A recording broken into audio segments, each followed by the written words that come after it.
خواتین اے میری بندیوں تم ان سے پردہ نہیں کر سکتی ہو. سسر سے پردہ نہیں ہے, شوہر سے پردہ نہیں ہے, بیٹے سے پردہ نہیں ہے, ان سے پردہ نہیں ہے. اب الطفل الذی لم یظہر علی عورات النساء, تمہیں پردے میں چھوٹ دیتے ہوئے ان بچوں کو سے بھی پردہ نہ کرنے کی چھوٹ دی جا رہی ہے کہ تم ان بچوں سے بھی پردہ نہیں کر سکتی ہو. علی عورات النساء, جو ابھی عورتوں کے پردے, ان کی ستر, ان کی شرمگاہ اور ان کے ننگے پن کے بارے میں نہیں جانتے.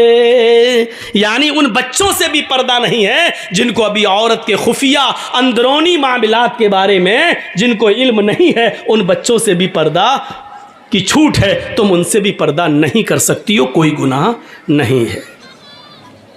تو بتانے کا مقصد یہ تھا کہ یہاں کیا استعمال کیا گیا, عورت کا پلورل, عورات, یعنی ان سے بھی پردہ نہ کرو. کھلے ان کے سامنے بھی کھلے عام آ سکتی ہو, ان کو اپنی گود میں بٹھا سکتی ہو, اور چھوٹے چھوٹے بچوں کو اپنی گود میں لے کے تم ان کو بھی چوم سکتی ہو, بوسہ لے سکتی ہو, کوئی حرج کی بات نہیں ہے. چھوٹے چھوٹے بچوں سے تم ہاتھ بھی ملا سکتی ہو, مصافحہ بھی کر سکتی ہو. یہ ہے اسلام. آئیے ایک حدیث بتاتا ہوں آپ کو. اللہ کے نبی صلی اللہ علیہ وسلم مسجد کے اندر داخل ہوئے, مسجد نبوی, اپنی مسجد. جب مسجد میں داخل ہوئے تو ایک صحابی مسجد کے اندر لیٹے ہوئے تھے, اور اس صحابی کا نام تھا جرحد. ابو داؤد کی روایت ہے کہ وہ اس صحابی کا نام تھا جرحد. تو مسجد کے اندر لیٹے ہوئے تھے اور ان کی لنگی گھٹنے سے اوپر آ گئی تھی. یہ یہاں یعنی یہ حصہ کھل گیا تھا. ران ہی بولتے ہیں نا آپ کے یہاں, چلیے اس کو ران بولتے ہیں. یہ حصہ کھل گیا تھا. کبھی کبھی پوچھنا پڑتا ہے, پتہ نہیں ہم ران کہہ دیں اور آپ سمجھ ہی نہ پائیں. تو گھٹنے سے اوپر کا حصہ ہے یہ ران کھل گیا. سو رہا ہے, سوتا مرتا برابر سو رہا, اور ران کھل گئی. اللہ کے نبی جب داخل ہوئے تو آپ کی نظر اس ران پہ پڑ گئی. فوراً نگاہ نیچی کر لی.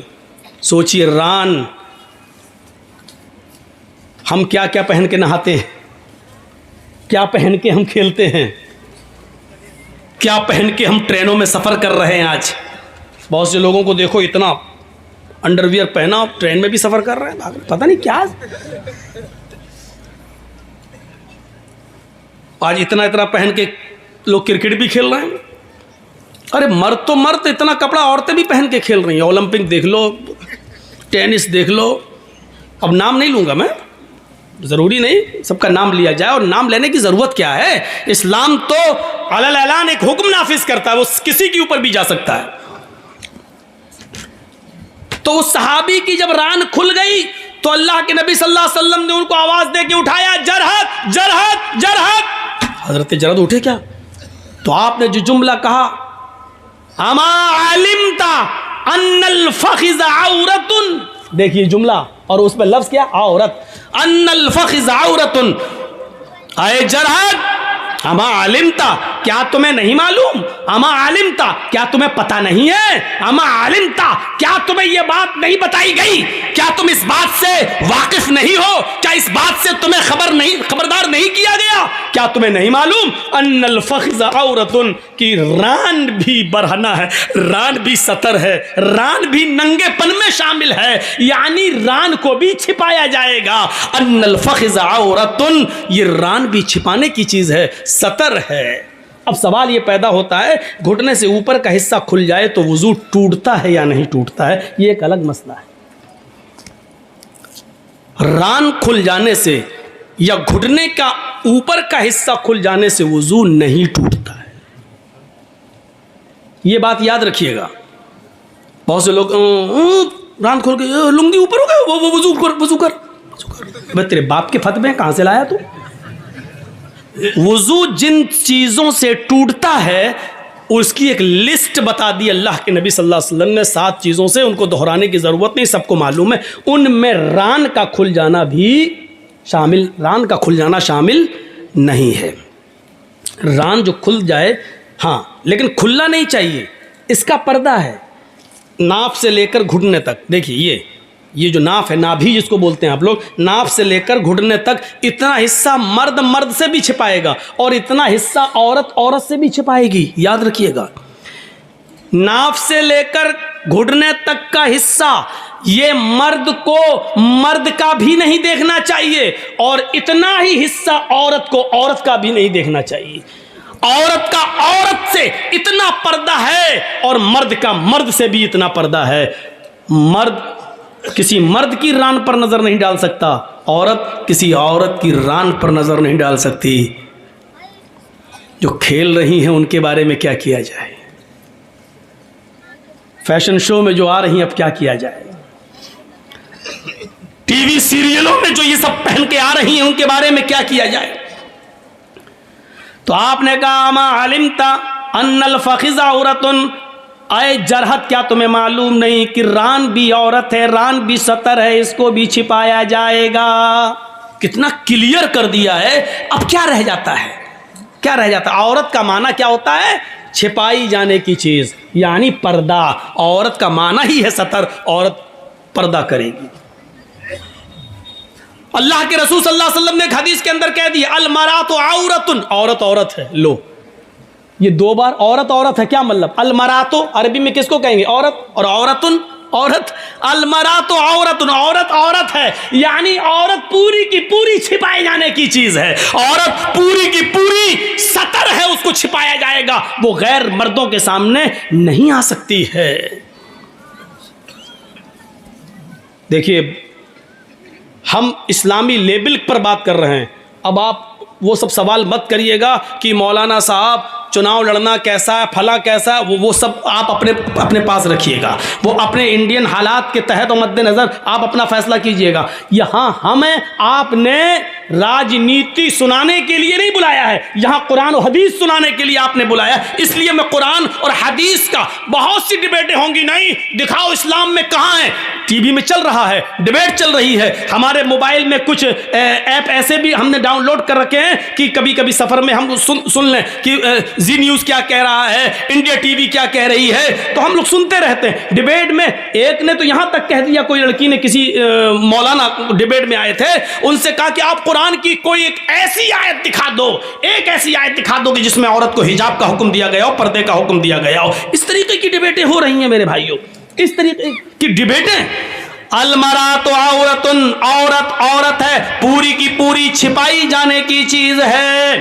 النساء عورۃ، عورتیں ستر ہیں، یعنی ساری عورتوں کو اپنا جسم چھپانا ہوگا، سر سے لے کر پیر تک اپنے آپ کو غیر مردوں کے سامنے چھپانا ہوگا.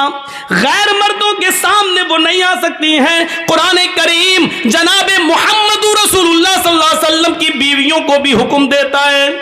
سنیے، قرآن نبی کی بیویوں کو بھی حکم دیتا ہے، یا نساء النبی لستن کاحد من النساء ان اتقیتن فلا تخضعن بالقول فیطمع الذی فی قلبہ مرض ولا تبرجن تبرج الجاہلیت الاولی. قرآن نبی کی بیویوں سے کہتا ہے، اے نبی کی بیویوں، یا نساء النبی، آئے نبی کی عورتوں، آئے نبی کی بیویوں. اس میں خدیجہ بھی شامل ہے، اگرچہ وہ اس دنیا میں نہیں ہے، عائشہ بھی ہیں، سودا بھی ہیں، زینب بنت جہش بھی ہیں، ام سلمہ بھی ہیں، ام حبیبہ بھی ہیں. نبی اکرم کی ساری بیویاں شامل ہیں. اور قرآن نبی کی بیویوں سے، اللہ نبی کی بیویوں کو حکم دے رہا ہے، آئے نبی کی بیویوں، آئے نبی کی عورتوں، آئے نبی کی وائفز، آئے نبی کی بیویوں، تم عام عورتوں کی طرح نہیں ہو، تم اور دنیاوی عورتوں کی طرح نہیں ہو. یا نساء النبی لستن کاحد من النساء، تم دنیا کی اور عورتوں کی مثل نہیں ہو، ان کی طرح نہیں ہو. ان اتقیتن، اگر تم اللہ سے ڈرتی ہو تو، اگر تم اللہ والی ہو تو، اگر اللہ کا خوف تمہارے اندر ہے تو تم اور عورتوں کی طرح نہیں ہو. فلا تخضعن بالقول، بالقول، اے نبی کی بیویوں اگر تمہارے پاس کوئی آ جائے اور تم سے گفتگو کرنے لگے تو تم ماں ہو سب کی، اس لیے اے نبی کی بیویوں جب تم سے کوئی آدمی بات کرنا چاہے، گفتگو کرنا چاہے تو تم ان سے گفتگو کر سکتی ہو، بات چیت کر سکتی ہو، لیکن بات چیت کرتے ہوئے تمہارا لہجہ نرم نہیں ہونا چاہیے۔ فلا تخضعن بالقول، تمہاری بات چیت میں نرمی نہیں ہونی چاہیے، تمہاری بات میں مٹھاس نہیں ہونی چاہیے۔ جب تم کسی سے گفتگو کرو تو تمہاری آواز میں سریلا پن، میٹھا پن نہیں ہونا چاہیے، بلکہ معمولی سختی ہونی چاہیے، لہجے کے اندر تھوڑا کڑک پن ہونا چاہیے۔ اگر تم نرمی سے بات کرو گی، اگر تم سویٹ بن کر، سافٹ ہو کر تم کسی سے گفتگو کرو گی، فَيَطْمَعَ الَّذِي فِي قَلْبِهِ مَرَضٌ، تو جن مردوں کے دلوں میں بیماری ہے، عشق کا بھوت اور پیار کا بھوت بہت جلدی ان پر چڑھتا ہے، فَيَطْمَعَ الَّذِي فِي قَلْبِهِ مَرَضٌ، جن کے دلوں میں بیماری ہے وہ تمہارے سافٹ آواز سے، وہ تمہاری نرم و ملائم لہجے سے طرح طرح کے خیالات اپنے دل میں پال لے گا، طرح طرح کے وچار اپنے دماغ میں رکھ لے گا، اپنے مائنڈ میں لے آئے گا۔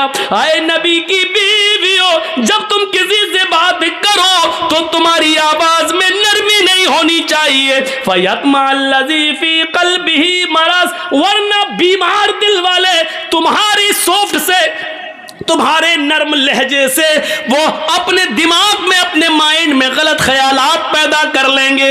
یعنی شاید یہ سوچ لیں، ہوتا نا کسی نے جی ہاں ہنس کے مسکرا کے تھوڑی سی بات کر لیں تو اب بار بار فون ہوتا ہے، رانگ نمبر لگ گیا، اب ہم کو پڑھا رہے ہو، یہ رانگ نمبر جو بار بار لگ رہا ہے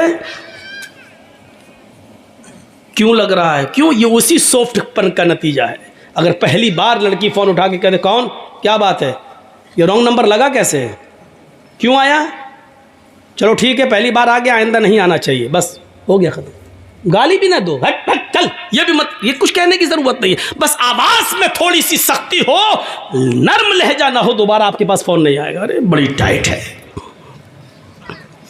فَيَطْمَعَ الَّذِي فِي قَلْبِهِ مَرَضٌ، اے نبی کی بیویوں اس طریقے کی بات نرم لہجہ نہیں ہونا چاہیے۔ وَقَرْنَ فِي بُيُوتِكُنَّ، اور اپنے گھروں کو مضبوطی کے ساتھ لازم پکڑ لو، اپنے گھروں سے بلا ضرورت تم باہر نہ نکلو، بہت سخت ضرورت ہو، بیمار ہو، ڈاکٹر کو دکھانے جانا ہے تو آپ جا سکتی ہو، اب ہر سنڈے کو ہی نہیں جاؤ، ہر سنڈے کو اپنے مائکے جانا ہے۔ آج کل سوشل میڈیا پہ بڑے بڑے وہ آ جاتے ہیں نا کبھی کبھی لطیفے، سنڈے کو شاپنگ، ہفتے کو ہم بازار جائیں گے، سنڈے کو اماں کے ہاں جائیں گے، منڈے کو فلاں جگہ جائیں گے، ہیں اپنے پتی سے کہتی جا رہی ہے، پتی نے سب سن لیا، اب کہنے لگا جی جمعے کو میں مسجد جاؤں گا۔ بیوی بولی وہ کیوں؟ کہا بھیک مانگنے۔ جب 6 دن تمہارے ساتھ اتنی جگہ جاؤں گا تو پھر اب رہ کیا گیا، 7واں دن اب ہے تو اب مسجد چلا جاؤں گا کٹورا لے کے بھیک مانگوں گا۔ 6 دن کا حساب تم نے جڑا دیا، 1 دن کا ہم نے جڑا دیا، اب رہ کیا گیا، جمعہ بچہ تو ہم مسجد میں چلے جاتے۔ حقیقت ہے کہ اتنے دنوں میں تو ہوئی گئی۔ عجیب حالات ہیں۔ ہماری ماں بہنوں کو ایک تو اپنی زبان پر لگام دینا ہوگا، بولتی بہت ہے، کچر کچر کچر کچر کچر، رک نہیں سکتی۔ شاید آپ نے سنا ہوگا کہ آم کے پیڑ کے نیچے 2 عورتیں باتیں کر رہی تھیں، اچانک ایک آم ٹوٹ کے گرا تو ایک عورت دوسری سے کہنے لگی ارے یہ اوپر سے کیسے گر گیا؟ دوسری کچھ بتانے ہی والی تھی کہ آم خود بول بیٹھا، تم دونوں کی باتیں سن کر میں پک گیا اس لیے گر گیا۔ تم دونوں کی چیچے میں سن کر میں پک گیا اس لیے گر گیا۔ پکنے کے بعد ہی آم گرتا ہے کہ میں پک گیا اور گر گیا۔ تو اتنا بھی کچر کچر نہیں ہو کہ دوسرا آدمی پک جائے اور بول پڑے۔ تو ایک تو اپنی آواز پر کنٹرول کرنا ہوگا اور ایک اس چیز پہ کنٹرول کرنا ہوگا، وَقَرْنَ فِي بُيُوتِكُنَّ، اپنے گھروں کو لازم پکڑ لو، مضبوطی کے ساتھ پکڑ لو۔ وَلَا تَبَرَّجْنَ تَبَرُّجَ الْجَاهِلِيَّةِ الْأُولَىٰ، اور اے نبی کی بیوی بیویوں زمانے جاہلیت کا بناؤ سنگار کر کے باہر نہ نکلا کرو، بےہودہ کپڑے پہن کر نہیں، زمانے جاہلیت کا فیشن کر کے گھر سے باہر مت نکلو. ولا تبرجن تبرج الجاہلیت الاولی. کیا مطلب؟ زمانے جاہلیت کی گند مت پھیلاؤ. یہ اللہ نے حکم کس کو دیا؟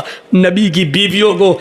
غور کرو، اللہ اگر کسی کو اجازت دیتا فیشن کرنے کی اور گھر سے باہر جب چاہا تب نکل جانے کی، تو اللہ تعالیٰ نبی کی بیویوں کو اجازت دیتا، اس لیے کہ نبی کی بیویوں سے زیادہ پاک دامن عورت کوئی ہو ہی نہیں سکتی. اور دوسری بات، نبی کی بیویوں کو اس لیے بھی حکم مل سکتا تھا کہ وہ تو تمام دنیا کے مسلمانوں کی ماں ہیں، اور ماں بیٹے کے درمیان تو کوئی پردہ ہوتا ہی نہیں ہے، لیکن اس کے باوجود اللہ تعالیٰ نے نبی کی عورتوں کو پردے میں رہنے کا حکم دیا ہے. اور کیا کہا؟ اپنے گھروں کو لازم پکڑ. جب نبی کی بیویوں کو پردے کا حکم ہے، قرآن کریم ایک دوسری جگہ کہتا ہے یا ایھا النبی. قرآن ایک دوسری جگہ کہتا ہے وَإِذَا سَأَلْتُمُوهُنَّ مَتَاعًا فَاسْأَلُوهُنَّ مِنْ وَرَاءِ الْحِجَابِ. قرآن کریم کی اس آیت پر غور کرو. آج ہم قرآن کی جتنی آیتیں پڑھ رہے ہیں، شاید ہم نے اتنی آیتیں کسی جلسے میں کسی تقریر میں پڑھی ہوں. آپ کو آج آیتیں سنا رہے ہیں، سنتے جائیے، اس کے بعد ایک دو حدیثوں پر بھی آتا ہوں. اللہ قرآن کیا کہہ رہا ہے؟ وَإِذَا سَأَلْتُمُوهُنَّ مَتَاعًا. جب تم کوئی سامان مانگو، تمہیں کسی چیز کی ضرورت پڑ جائے اور تم کسی کے دروازے پر پہنچ جاؤ، تو آئے دروازے کے اندر گھروں میں رہنے والی عورتوں، قرآن کا آدیش دیکھو، قرآن کا حکم دیکھو. بیٹا تمہاری ڈیوٹی کیا لگ گئی؟ اتنا سا بچہ ویڈیو بنا رہا، بتاؤ ہو گیا کام اس کا. تو جو گھروں میں بیٹھی ہوئی عورتیں، ان کو حکم ہے اگر تمہارے پاس کوئی آئے اور تم سے سوال کرے کسی چیز کا، تم سے مانگے کوئی چیز، دروازہ کھول کے پھٹ لو. ہاں نہیں، مان لیجیے ہمیں آپ کے گھر ایک برتن ایک پلیٹ کی ضرورت پڑ گئی، ہم آپ کے یہاں گئے، کیا ایک برتن ایک پلیٹ دے دو ذرا، مہمان آئے ہوئے ہمارے گھر پہ. اچھا گھر کی بڑی بیٹی آئی ہے، چھوٹی بیٹی، دروازہ کھولا، لو لیجیے. آج کل یہ سسٹم ہے. قرآن کیا کہہ رہا ہے؟ وَإِذَا سَأَلْتُمُوهُنَّ مَتَاعًا. اگر تم کسی چیز کا سوال کرو، کوئی چیز تمہیں مانگنے کی ضرورت پڑ جائے کسی گھر، تو گھر میں رہنے والی عورتوں کو حکم دیا ہے اے عورتوں تم اپنے گھروں میں رہنا، اور جو مانگ رہے ان کو حکم دیا فَاسْأَلُوهُنَّ مِنْ وَرَاءِ الْحِجَابِ. تو ان گھروں میں رہنے والی عورتوں سے پردے کے پیچھے سے مانگنا. اندھی ڈیبیٹ میں بیٹھنے والی عورتیں کہتی ہیں لو صاحب حجاب کا حکم ہی نہیں ہے، حجاب کا لفظ موجود ہے قرآن میں، من وراء الحجاب. تو ان سے وہ سامان بھی پردے کے پیچھے سے مانگنا عورتوں کے لیے جائز نہیں ہے. 10 سال سے بڑی کسی لڑکی کے لیے جائز نہیں ہے کہ وہ دروازہ کھول کر کوئی سامان کسی غیر محرم کو اپنے ہاتھ سے نکال کر اس کے ہاتھ میں دے دے، اس کے سامنے آ کر دے دے. یہ نوٹنکیاں ہمارے اور آپ کے معاشرے میں چل سکتی ہیں، لیکن قرآن کی روح سے جائز نہیں ہے.